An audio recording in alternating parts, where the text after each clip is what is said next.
El restaurante en Playa del Carmen bullía con el murmullo de las charlas y el tintineo de los cubiertos. Pero un escalofrío me recorrió antes de que las palabras salieran de la boca de mi hija. Alejandra, de pie al frente de la larga mesa, alzó su copa de champán, su rostro iluminado por la tenue luz dorada. Se veía como la anfitriona impecable que siempre soñó ser. Por mi hijo, Julián comenzó, con una sonrisa hacia él, vestido con un traje impecable. Luego, sus ojos recorrieron la mesa hasta posarse en mí. Su voz no se alzó. Cortó. Suave y filosa. En el día de la boda de Julián, el mejor regalo que puedes darle es no estar ahí. Las palabras golpearon más fuerte que si las hubiera gritado desde la otra acera. El salón quedó en silencio. Esteban, mi yerno, mantuvo la vista fija en su plato, como si las vetas de la porcelana pudieran revelar algún secreto. Julián se removió en su silla, sus manos apretando el tallo de su copa. No habló, no me miró. Me quedé helada, cada sonido del lugar apagado. La risa de otra mesa en la distancia sonaba de pronto extraña. Mi pecho se apretó, pero me obligué a respirar. Pensé en todas las noches que pasé en vela con Julián de pequeño, en las cuentas que hice malabares cuando los negocios de Esteban fracasaron, en las comidas que preparé para Alejandra mientras estudiaba para sus exámenes. Todo invisible ahora, borrado por una sola frase. Bajé el tenedor al plato. Mis manos temblaban, pero las estabilicé bajo la servilleta de lino. A mi alrededor, la conversación se reanudó.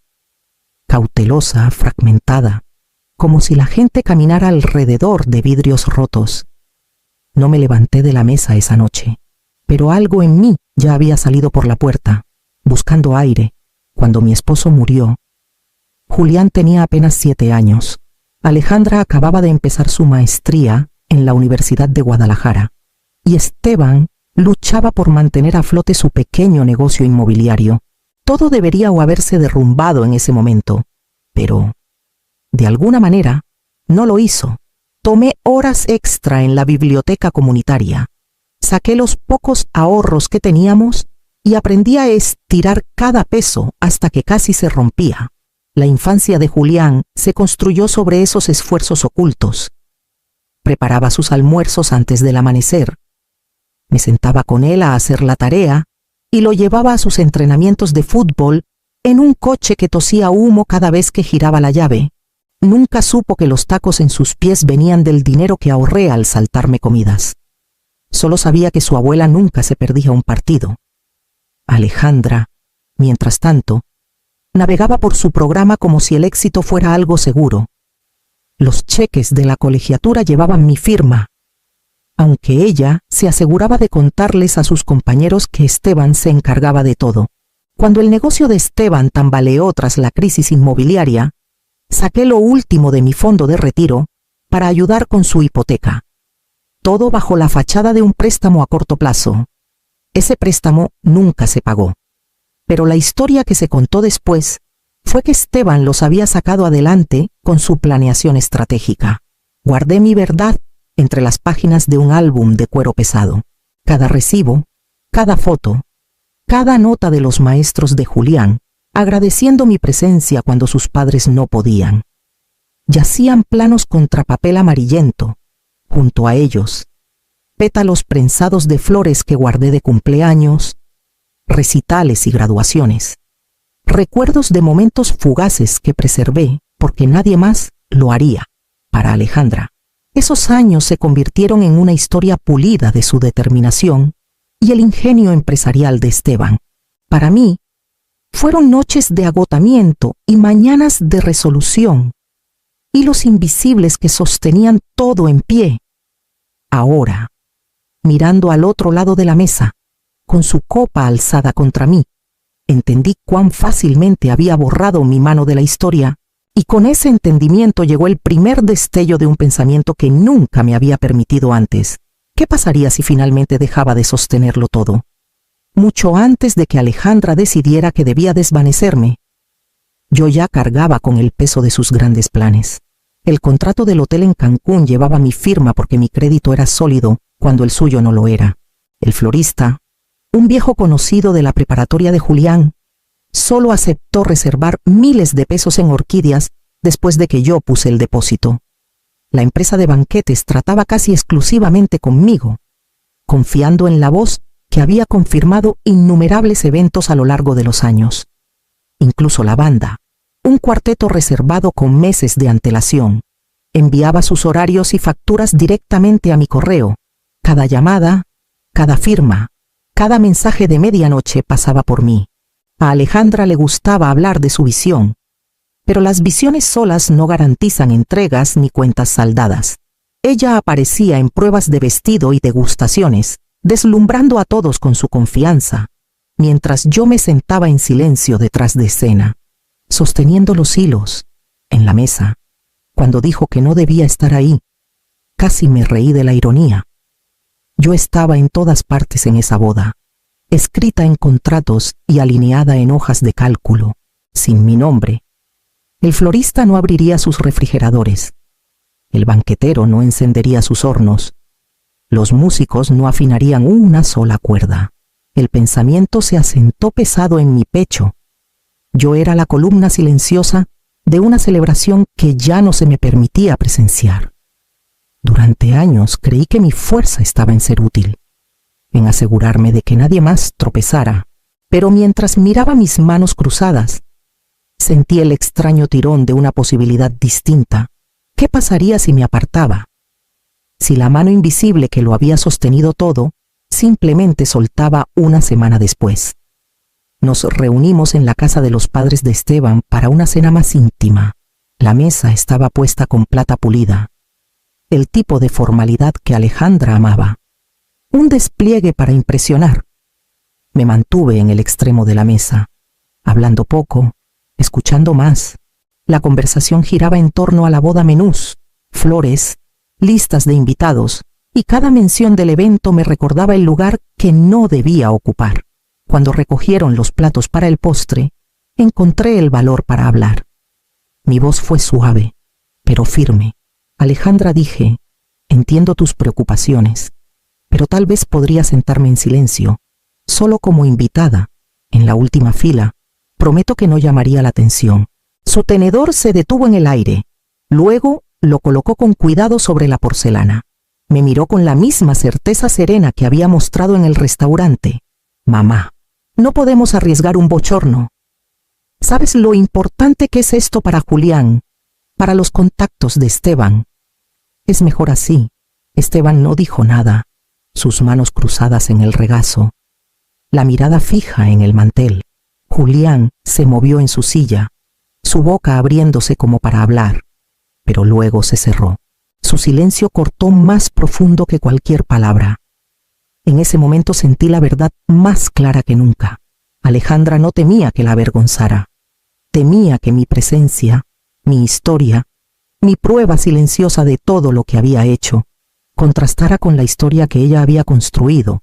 Me necesitaba fuera no porque fuera una vergüenza, sino porque era evidencia. Esa noche regresé a casa con la decisión ya formándose. Pesada pero inevitable, le daría exactamente lo que pedía. Esa noche, la casa estaba en calma, cada lámpara atenuada. El único sonido era el zumbido del aire acondicionado, llenando las habitaciones que ya no sentía mías. Me moví en silencio, cuidadosa de no perturbar la quietud, aunque nadie lo habría notado si lo hubiera hecho. Mi maleta yacía abierta en la cama. Su tela desgastada por años de uso la llené con poco algo de ropa. Mi suéter gastado, la foto enmarcada de Julián en su graduación universitaria. Por último, deslicé mi álbum al centro, prensándolo contra la ropa como si los recuerdos mismos necesitaran protección. Cada página de ese libro era testigo de sacrificios que nadie más se molestó en recordar. Recibos desvaídos por el tiempo, notas de maestros, flores secas prensadas de eventos donde estuve en las sombras. Era pesado, no en peso, sino en verdad, y no podía dejarlo atrás. Cerré la maleta lentamente, el sonido inusualmente fuerte en la habitación silenciosa. Por un momento me senté al borde de la cama, con las manos cruzadas, dejando que el dolor me envolviera. No era repentino, se había acumulado durante años, pero ahora se asentaba en una certeza final. En la puerta principal me detuve. Mi mano se quedó en la perilla, sintiendo el metal frío bajo mi palma. Luego la abrí. Salía la noche húmeda y la cerré tras de mí. El clic resonó como el cierre de un libro, la última línea escrita. Caminé por el sendero hacia la calle, la maleta rodando suavemente sobre el pavimento. Sobre mí. El cielo de Quintana Roo era oscuro e infinito, y con cada paso sentía una extraña claridad que me guiaba hacia adelante. En los días siguientes, comencé el trabajo silencioso de deshacerme de su mundo. La maquinaria de la boda había sido alimentada por mi esfuerzo, mi crédito, mi paciencia, y todo podía terminar con el simple acto de apartarme. Entré a la cuenta bancaria, que aún tenía los depósitos para el florista y el banquetero. Con unos clics, cancelé los pagos automáticos ligados a mi nombre, sin advertencias, sin explicaciones, solo silencio donde antes había obligación. Luego, revisé el correo que había mantenido por años, el que los proveedores conocían mejor que el de Alejandra o Esteban. Borré mis listas de contactos, eliminé hilos de correspondencia y cerré sesión. Mi teléfono dejó de vibrar con recordatorios y confirmaciones. Donde antes había demandas constantes de mi tiempo, ahora solo había una quietud que no había sentido en décadas. No llamé al florista para cancelar el pedido. No alerté al banquetero ni al cuarteto que había ensayado durante semanas. Simplemente dejé de responder. Las facturas que llegaron se quedaron sin abrir, los mensajes sin escuchar. Mi ausencia no era sabotaje, era supervivencia. Había sido el puente entre sus grandes ilusiones y la realidad. Y ahora me retiraba a terreno firme, dejándolos colgados sobre el abismo. Para el fin de la semana, los mensajes comenzaron a llegar, proveedores pidiendo confirmaciones, exigiendo saldos atrasados, amenazando con liberar fechas y suministros a otros clientes. Leí algunos antes de borrarlos, sin sentir culpa ni triunfo. Lo que sentía era una liberación profunda y silenciosa, como exhalar después de contener el aliento demasiado tiempo. Su celebración, construida sobre apariencias, comenzaba a tambalearse, y todo lo que había hecho fue alejarme. La mañana de la boda amaneció brillante y húmeda. El tipo de día en Quintana Roo donde el aire se siente pesado, incluso antes del mediodía. No estaba en el hotel en Cancún, pero las noticias de lo que pasó allí me llegaron rápido, traídas por llamadas que dejé sin contestar y por las imágenes que podía conjurar con facilidad. El salón, que debería haber brillado con rosas y orquídeas, estaba vacío. El florista, sin pago ni respuesta, había enviado sus entregas a otro lugar, sin los arreglos. El enorme salón parecía una caverna, pisos pulidos y candelabros colgando sobre mesas desprovistas de color. Los invitados entraron esperando magia y encontraron ausencia. Sus murmullos comenzaron casi de inmediato, pequeños hilos tejiéndose en una tela de duda que se extendió por el lugar. En la cocina, el personal del banquetero esperaba en el muelle de carga, pero se negaba a descargar ni una bandeja. El saldo final, dijeron, seguía pendiente, y no arriesgarían servir sin él. El ruido de las cacerolas y las voces elevadas resonaban por el pasillo, más fuertes que cualquier música, pero tampoco había música. El cuarteto, tras horas de silencio y sin confirmación, se había ido a otro evento. Sus sillas estaban vacías en el escenario, los instrumentos ausentes, un eco del espectáculo que debería haber sido. Imaginé a Alejandra, su cabello perfecto y su vestido impecable sin protección contra la verdad. La rabia debió drenar el color de su rostro mientras buscaba explicaciones. Esteban, con el teléfono pegado a la oreja, contactando proveedores, intentando tapar agujeros en una presa que ya se había roto. La desesperación se notaba en cada palabra cortante, cada llamada fallida, cada buzón lleno. Y Julián, mi nieto, de pie en su smoking, un hombre vestido para una ceremonia que se desvanecía a su alrededor. Siempre había confiado en que alguien se encargaría de todo, que alguien, en alguna parte, evitaría que los detalles se deshicieran. Ahora, mirando el salón vacío, debió sentir el peso del silencio. Sabía quién siempre había contestado las llamadas, quién había firmado los cheques, quién había asegurado que las flores florecieran y la comida llegara caliente. Mi ausencia ya no era invisible, era la forma del desastre a su alrededor. Lo que debía ser el momento cumbre de Alejandra se convirtió en un espectáculo de fracaso. Los invitados miraban sus relojes, murmurando excusas para irse. El salón, despojado de sus ilusiones, revelaba la verdad de lo que siempre había sido una fachada construida sobre mi espalda. No estuve ahí para ver el rostro de Alejandra cuando lo entendió, pero no necesitaba estarlo. El colapso hablaba más alto que cualquier cosa que pudiera haber dicho, y antes de que terminara la noche, su furia encontraría el camino a mi teléfono. La llamada llegó cuando el atardecer se asentaba. Mi pequeño departamento iluminado solo por el resplandor anaranjado que se filtraba por las persianas. El teléfono vibró contra la mesa, la pantalla mostrando el nombre de Alejandra. Lo dejé sonar 2 veces antes de contestar. Su voz era una cuchilla, afilada y temblorosa. Lo arruinaste todo. ¿Tienes idea de lo que has hecho? Sostuve el teléfono contra mi oído, firme. Mi voz baja pero clara. No arruiné nada. Me pediste que desapareciera. Te di el regalo que querías. La línea quedó en silencio. Podía escuchar su respiración irregular, como si la hubieran golpeado. Por un momento, la furia se desvaneció en una pausa hueca, del tipo que pesa más que cualquier grito. Entonces, la voz de Esteban irrumpió de fondo, áspera y cruda. «Esto es robo. Nos saboteaste. Pagarás por esto». Clara. Sonaba menos como un yerno y más como un hombre viendo su imagen cuidadosamente equilibrada colapsar frente a una audiencia que ya no podía impresionar. No le respondí. Mis palabras eran para Alejandra, y ella lo sabía. A lo lejos, capté otro sonido, una voz que no esperaba. «Abuela». El tono de Julián no tenía el veneno de su madre, solo desesperación. «Por favor, dime por qué. Dime qué está pasando».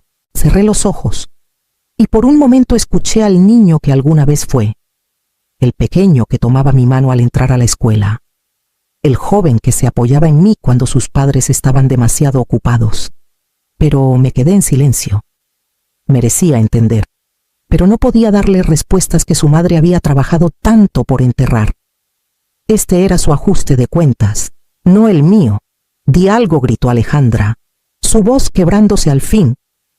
«No tengo nada más que dar», dije suavemente, y luego colgué.